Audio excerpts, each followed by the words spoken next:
Deus nos ajude que isto se cumpra. Se por algum motivo te perguntarem qual período histórico do Brasil vivemos hoje, o que você responderia? Bem, você deveria dizer que vivemos no período da República Nova, ou a Sexta República Brasileira, que dura até hoje. Mas nesse vídeo entenderemos como foi e como é a República Nova.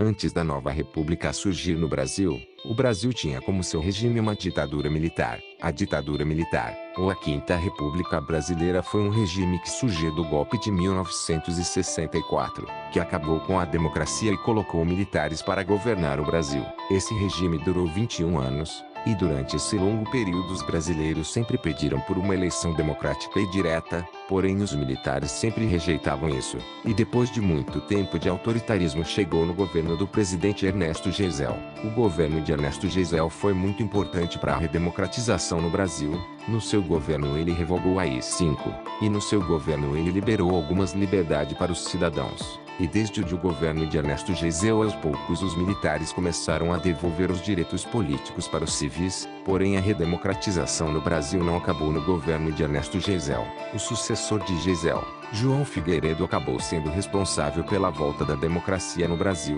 João Figueiredo assumiu a presidência em 1979. A ideia de democracia no Brasil ficou ainda mais forte em 1980, pois nessa época a inflação estava muito alta e vários outros regimes militares na América Latina estavam caindo, o que fez com que o movimento conhecido como direita já se fortalecer.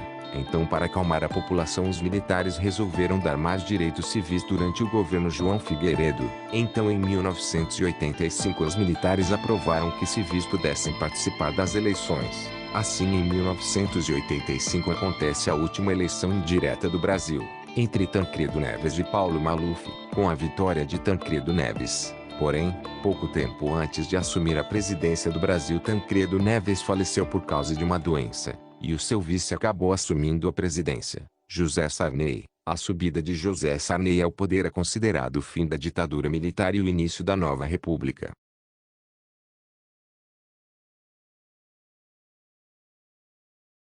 Prometo manter, defender, cumprir a Constituição, observar as leis, promover o bem geral do povo brasileiro, sustentar a união, a integridade e a independência do Brasil.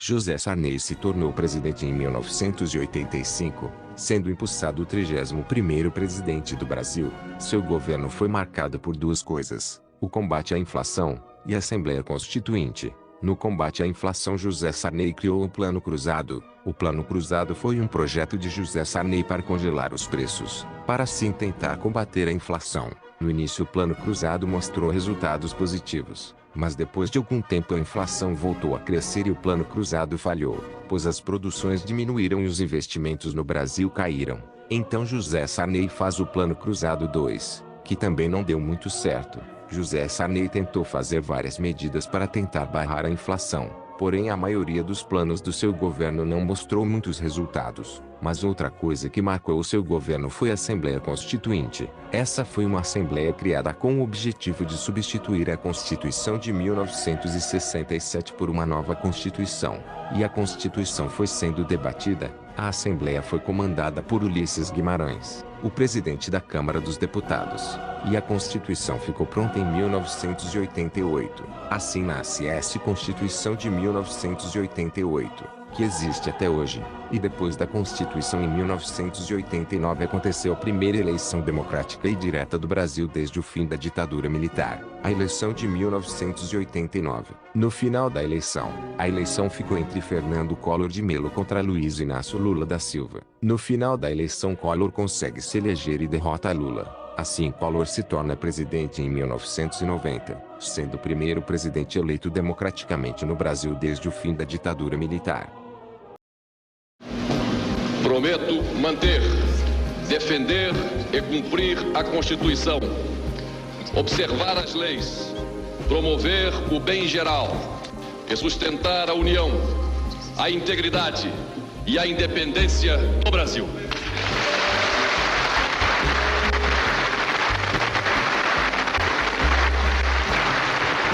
Collor foi impulsado o 32º presidente do Brasil, sendo o primeiro presidente eleito democraticamente desde Jânio Quadros. Durante o governo Collor ele acabou herdando a hiperinflação do seu antecessor, e acabou tendo que combater a mesma. No início de seu governo ele tentou fazer políticas neoliberais, como redução do imposto de importação e privatização, mas o que marcou o seu governo foi o combate à inflação.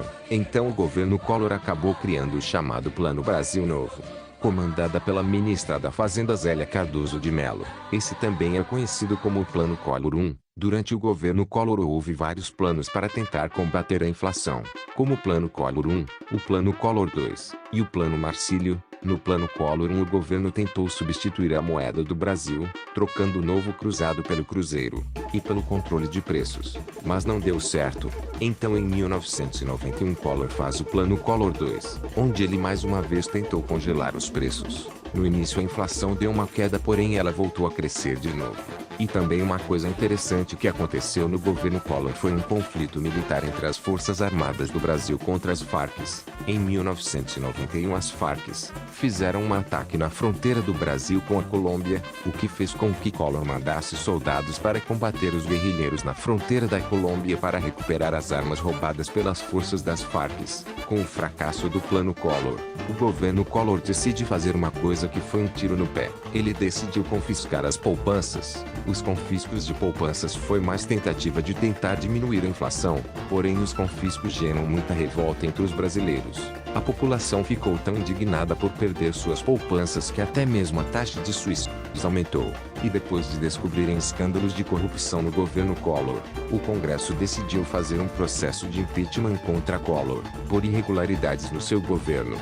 E bem, Collor estava prestes a ser afastado e condenado pelo Senado, porém horas antes de ser afastado ele decidiu renunciar à presidência antes de ser afastado pelo impeachment.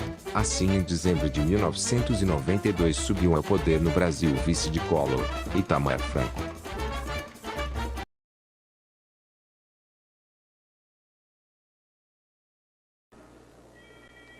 Prometo manter, defender e cumprir a Constituição, observar as leis, promover o bem geral do povo brasileiro, sustentar a união, a integridade e a independência do Brasil. Com a renúncia de Collor, Itamar Franco se torna o 33º presidente do Brasil. Assim como seus antecessores, Itamar Franco herdou a grande hiperinflação que crescia. O seu governo foi marcado por uma coisa em específico: ele teve que combater a inflação do governo Collor, que foi a maior inflação da história do Brasil.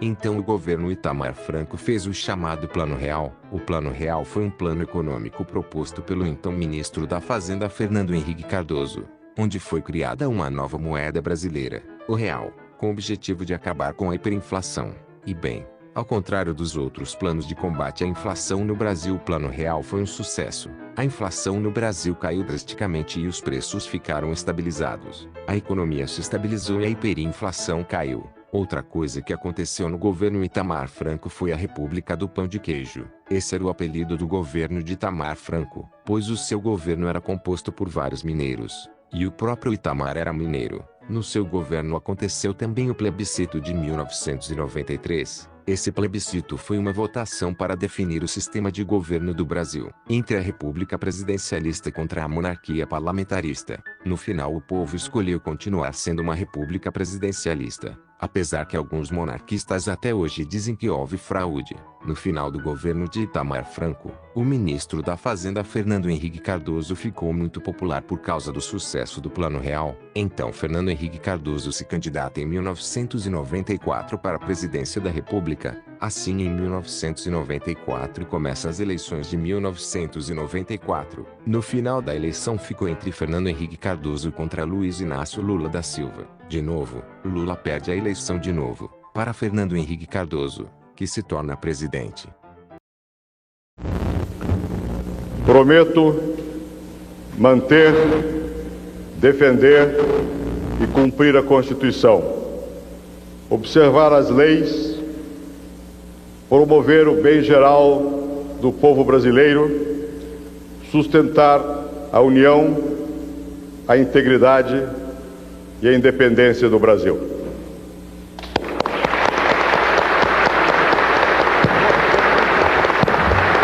Fernando Henrique Cardoso se torna presidente em 1995, se tornando o 34º presidente do Brasil. O governo de FHC é marcado pela consolidação do Plano Real, para estabilizar os preços. Para fazer isso, ele fez o real ficar sobrevalorizado, criou e aumentou alguns impostos e cortou alguns gastos. O seu governo também foi marcado pelas privatizações. O governo FHC foi o governo brasileiro que mais privatizou na história do Brasil. Durante seu governo aconteceu uma desvalorização do real. Isso por vários motivos. Os principais são a substituição do câmbio fixo pelo câmbio flutuante e algumas crises financeiras que aconteceram no mundo, como a crise financeira da Ásia em 1997, e a crise financeira da Rússia de 1998, e a crise do México de 1994. Mas uma coisa importante que também aconteceu no governo FHC foi uma alteração na Constituição do Brasil. FHC sabia que podia muito bem ser eleito de novo se ele quisesse, mas a Constituição do Brasil proibia o presidente de se reeleger. Então a FHC faz uma alteração na Constituição dando direito para o presidente se reeleger. E o Congresso aprovou essa alteração, e como o FHC estava muito popular naquela época, ele se candidatou de novo para a presidência em 1998. Assim, nas eleições de 1998, a FHC disputou a eleição novamente contra Luiz Inácio Lula da Silva, e também Ciro Gomes, porém dessa vez a FHC vence no primeiro turno, e assim ele se torna o primeiro presidente do Brasil a ser reeleito. Assim a FHC começa o seu segundo mandato. Durante seu mandato a FHC privatizou até mesmo a Vale do Rio Doce, o que gera muitas discussões até hoje. Durante o seu governo a FHC viajou em tantos países durante o seu governo que ele bateu o recorde de viagens presidenciais e até mesmo foi apelidado de Viajando Henrique Cardoso. No finalzinho do governo FHC ele fez o chamado tripé macroeconômico. Aí foi uma série de medidas econômicas para ajudar na estabilidade econômica. E por último, no final do seu governo também aconteceu uma crise de apagão em 2001. Por conta de vários fatores, o governo FHC teve várias coisas para comentar, mas as principais eram essas mesmo. Mas lembre-se que ainda tem muita coisa que eu poderia falar, mas para o vídeo não ficar longo vamos parar até aqui. Bem, FHC estava prestes a completar 8 anos no poder em 2002, porém FHC não podia se candidatar a um terceiro mandato. Isso porque a Constituição não permitia que um presidente fosse eleito para um terceiro mandato consecutivo. Então a FHC indicou para candidato à presidência do Brasil José Serra, e em 2002 aconteceu a eleição de 2002. No final acabou ficando no segundo turno entre José Serra contra Lula, de novo, mas desta vez Lula estava com sorte. Lula conseguiu ser eleito presidente pela primeira vez, derrotando o candidato do partido de Fernando Henrique Cardoso, o PSDB. Assim Lula se torna presidente em 2003.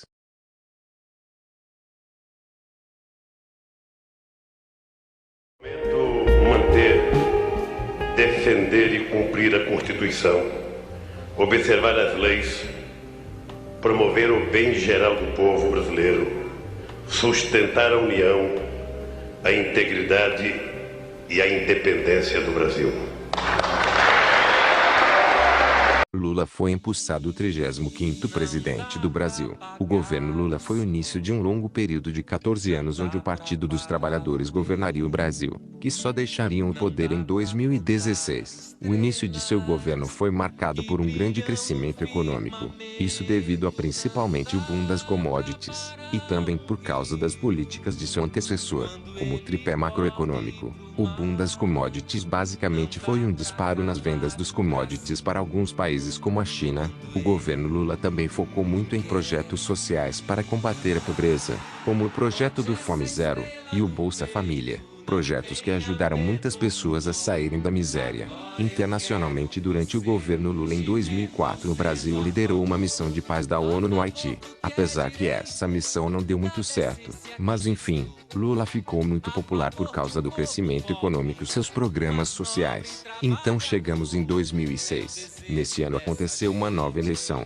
No segundo turno a eleição ficou entre Lula contra Geraldo Alckmin. Porém Lula estava muito popular e é reeleito para um segundo mandato. No seu segundo mandato as coisas começaram a piorar. Primeiro, pois em 2006 o governo Lula sofreu escândalos de corrupção, o chamado mensalão, um esquema de corrupção por compra de votos, que é considerado um dos maiores esquemas de corrupção do Brasil. E também pois em 2008 aconteceu a crise de 2008. A crise de 2008 foi uma crise que aconteceu no mundo inteiro, porém acabou afetando o Brasil. Porém aos poucos o Brasil se recuperou e a popularidade de Lula voltou. E no seu segundo mandato o governo continuou investindo nos projetos sociais. E a popularidade do PT continua forte. E por fim, durante o governo Lula o Brasil tentou expandir o Mercosul. Até que em 2010 chega mais um ano de eleição. Porém, assim como a FHC, Lula era impedido pela Constituição de ter um terceiro mandato consecutivo. Então ele indicou Dilma Rousseff para ser sua sucessora.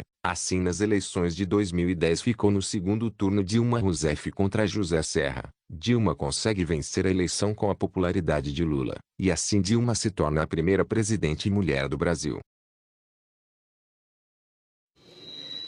Prometo manter, defender e cumprir a Constituição, observar as leis, promover o bem geral do povo brasileiro, sustentar a união, a integridade e a independência do Brasil.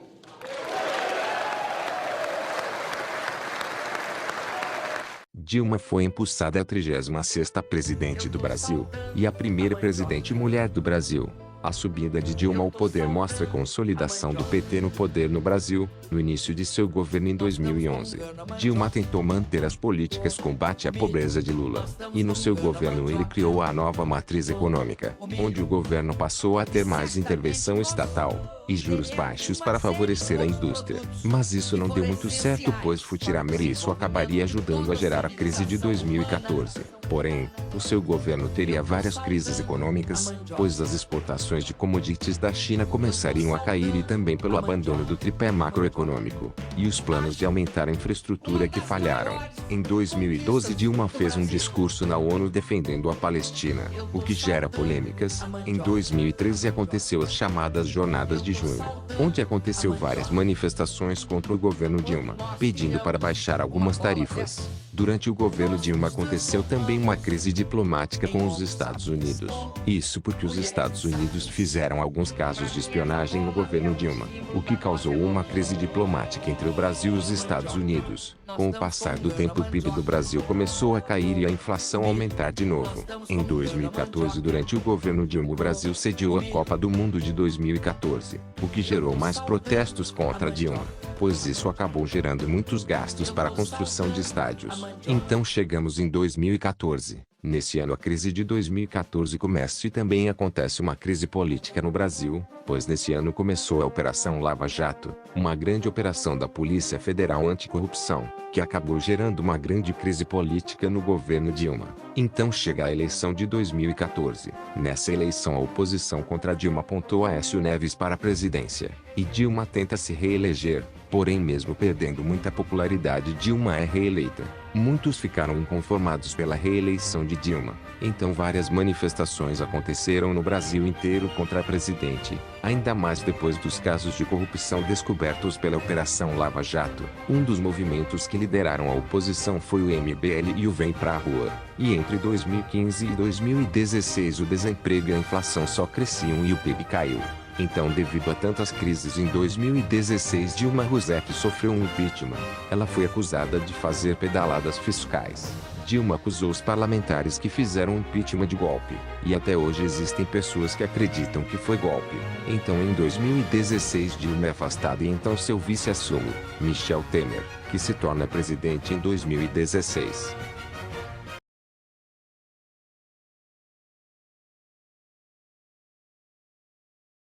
Prometo manter, defender e cumprir a Constituição, observar as leis, promover o bem geral do povo brasileiro, sustentar a união, a integridade e a independência do Brasil.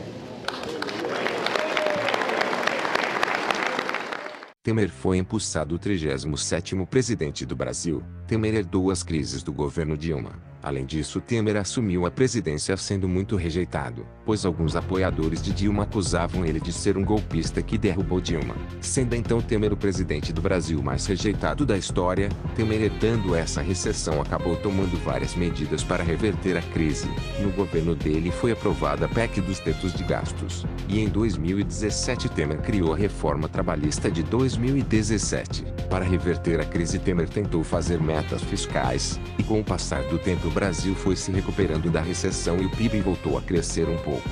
Durante o governo Temer, a Operação Lava Jato ainda continuava, sendo que ele mesmo foi acusado de corrupção algumas vezes. E bem, em 2018 aconteceu uma greve de caminhoneiros que pediam a diminuição dos preços dos combustíveis. Essa greve acabou parando o Brasil inteiro por um tempo. Em 2018 chega mais um ano de eleição, e um deputado chamado Jair Bolsonaro ficou bastante popular na época por fazer críticas aos governos do PT. Então nesse ano ele se candidatou para a presidência do Brasil, e nessa época Lula também estava se preparando para se candidatar. Porém, pouco tempo depois Lula acaba sendo preso na Operação Lava Jato acusado de corrupção.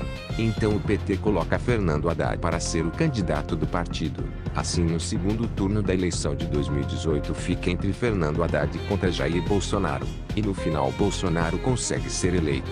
E assim em 2019 começa o governo Bolsonaro.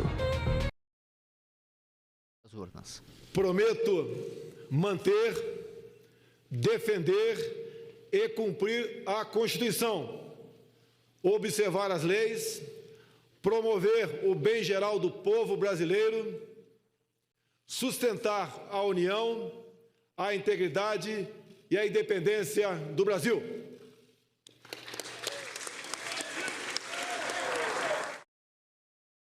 Bolsonaro é impulsado em 2019 o 38º presidente do Brasil. Algumas pessoas dizem que a subida de Bolsonaro ao poder é o fim da nova república, mas a maioria das pessoas dizem que isso não faz sentido. Então a nova república continua. Em 2019 o governo Bolsonaro aprovou a reforma da Previdência. E no primeiro ano de governo de Bolsonaro a economia do Brasil deu uma leve crescida. Porém, com o passar do tempo isso começaria a mudar. Em 2019 aconteceu uma grande crise ambiental na Amazônia, onde o desmatamento na Amazônia cresceu muito, e acabou gerando muita preocupação não só dentro do Brasil mas também nos países de fora. E muitos criticaram a política ambiental do governo brasileiro. Em 2019 Bolsonaro acabou saindo do seu partido, o PSL, e até 2021 Bolsonaro ficou sem um partido. Avançando em 2020 a economia do Brasil começaria a declinar de novo. No início do governo Bolsonaro a economia do Brasil estava crescendo, porém em 2020 a coisa começou a piorar, pois nesse ano aconteceu a pandemia da Covid-19. A pandemia da Covid-19 acabou fazendo a economia do Brasil ficar em recessão novamente. E durante a pandemia no Brasil Bolsonaro acabou fazendo algumas irregularidades, como incentivar as pessoas a não usar máscara e desrespeitar o distanciamento social. Durante sua gestão da pandemia ele também acabou gerando uma instabilidade política nos ministérios, quando ele demitiu o seu ministro da Saúde Luiz Henrique Mandetta, por não concordar com suas medidas para a pandemia. O sucessor de Mandetta, Nelson Taiti, também pediu demissão por não concordar com as medidas de Bolsonaro sobre a pandemia. E em 2020 o Brasil trocou de ministro da Saúde 2 vezes no meio da pandemia. Outros ministros também se demitiram, como por exemplo o Sérgio Moro, que na época era o ministro da Justiça. Outra medida de Bolsonaro na pandemia vista como negativa foi a demora do governo na compra das vacinas. Porém, as medidas de Bolsonaro na pandemia dividem opiniões. Alguns dizem que Bolsonaro poderia ter evitado o avanço da pandemia no Brasil se não tivesse feito essas irregularidades, enquanto outros defendem Bolsonaro dizendo que tudo isso apenas era inevitável e que Bolsonaro não fez irregularidades. Em 2021 chega ao fim a Operação Lava Jato. Segundo Bolsonaro, a Operação Lava Jato acabou por não ter mais corrupção no seu governo. Porém, ele levou uma crítica de Sérgio Moro pelo fim da operação. E nesse mesmo ano Lula teve sua prisão anulada. E depois acabou dizendo que se candidataria para voltar a ser presidente. Então nas eleições de 2022 acontece uma eleição extremamente polarizada, onde no segundo turno da eleição acabou ficando entre Lula contra Bolsonaro. Bolsonaro acabou se filiando ao PL, e no segundo turno Lula vence a eleição e Bolsonaro se torna o primeiro presidente do Brasil a perder uma reeleição, e Lula se torna o primeiro presidente do Brasil a ser eleito para um terceiro mandato, e quando ele assumir ele se tornará o segundo presidente há mais tempo no poder, atrás apenas de Getúlio Vargas. Porém, no momento em que estou fazendo esse vídeo, estamos em transição entre o governo de Lula, e muitos apoiadores de Bolsonaro acusaram de fraude a eleição, e estão fazendo várias manifestações no Brasil inteiro pedindo uma intervenção do exército, o que significa para alguns que eles estão pedindo um golpe militar. E lembre-se, a nova república ainda não chegou ao fim, porém estamos numa fase bastante tensa da nova república, e não sabemos o que pode e vai acontecer no futuro.